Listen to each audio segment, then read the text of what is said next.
Imagine if strength wasn't about muscles, weapons, or armies, but about something far more subtle.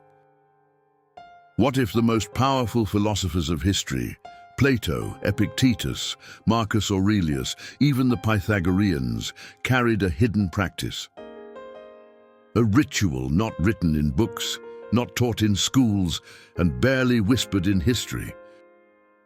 They believed that to face chaos, to resist corruption, to endure suffering, you didn't need protection from the outside. You needed an inner ritual that made your mind unbreakable. Now, pause for a second. Think about your own life. How many times did you feel crushed by circumstances? Overwhelmed by things you couldn't control?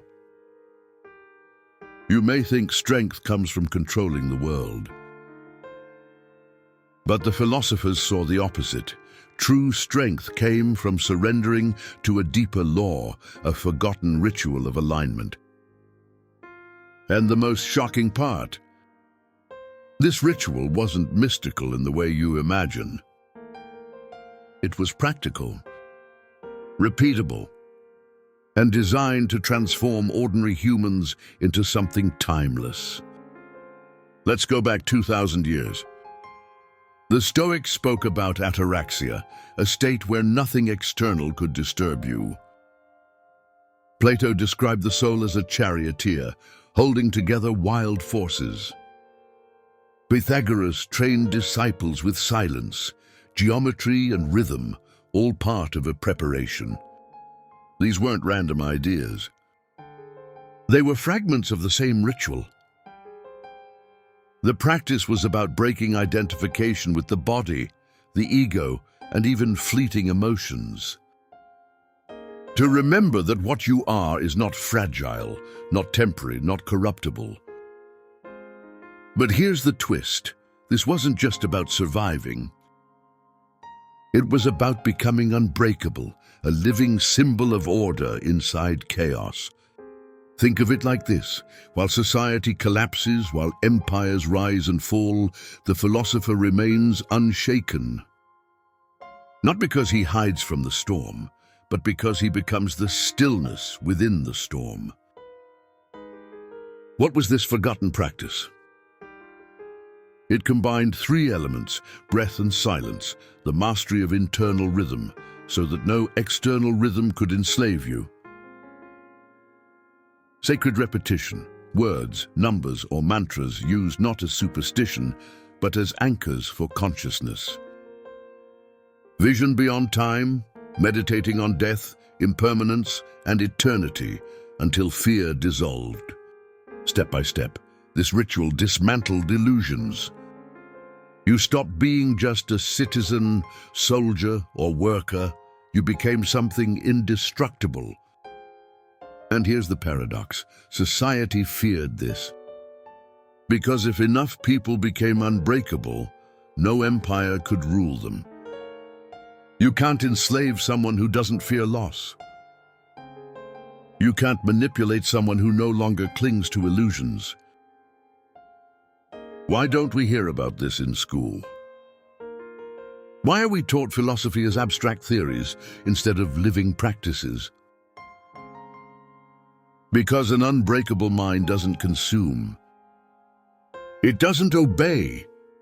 It doesn't collapse under pressure. The ritual was buried, distorted, and dismissed as superstition. We inherited a version of philosophy without its teeth, domesticated, safe, academic. But the original philosophers weren't professors. They were warriors of the spirit. They trained themselves not to conquer nations, but to conquer fear, desire, and despair. And once you see that, modern life looks very different. Now here's the question. What if you could revive it? What if, instead of numbing yourself with distractions, instead of depending on external validation, you started practicing the same ritual fragments hidden in their words? Imagine waking up tomorrow and realizing stress can't break you. Failure can't define you. Even death loses its grip. This isn't about becoming cold or robotic. It's about becoming profoundly alive. Because only when you stop fearing the collapse can you finally live without compromise. And this, perhaps, was the true secret of the philosophers, that freedom isn't given. It's remembered. So, let me ask you directly, are you living like a fragile being, waiting for the world to crush you? Or are you ready to reclaim the forgotten ritual, the path to becoming unbreakable? Because the truth is simple, empires fall, bodies decay, names are forgotten, but the unbreakable remain, echoes of eternity, walking through time with clarity. You don't need temples.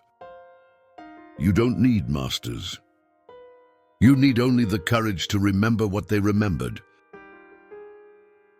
The philosophers left us a ritual. It's hidden in plain sight. And now it's in your hands.